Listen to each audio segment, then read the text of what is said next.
Blackstone Audio presents What's in the Dark by Ellery Queen.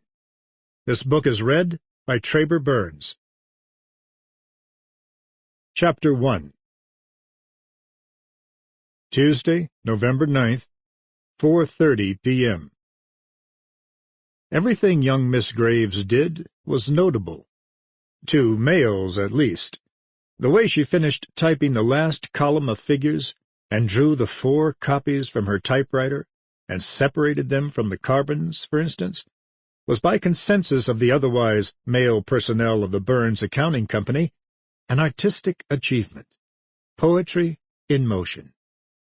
The way she walked through the open doorway behind her reception-room desk into the long, bare accountant's office and laid the sheets on one of the 2 working tables was a masterful extension thereof, and it was given its due appreciation by the 2 accountants. Brian Frank bore witness with lingering candor. He happened to be a bachelor, but that had nothing to do with it.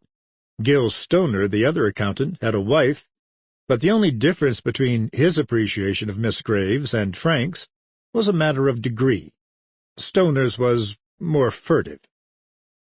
The 2 men were working at different tables. Their chairs stood back to back. Each swiveled as Sybil Graves came in. Each could have touched her as she stood between the 2 tables.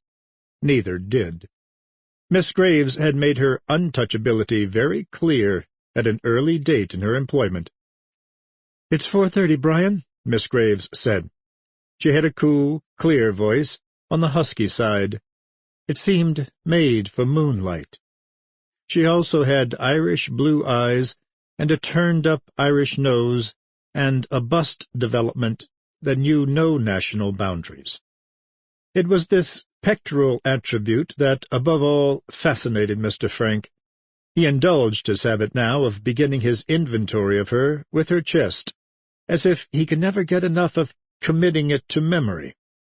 Mr. Stoner, at the other table, rather avoided it, but not, one felt, from choice. In the short time she had worked for the Burns Accounting Company, Miss Graves had become conscious of her bosom for the first time in her 28 years, all because of Accountant Frank's stare. There was nothing suggestive about it. It was too frank, as it were, to be considered a leer. The stare had the quality of an X-ray, to which all things are visible.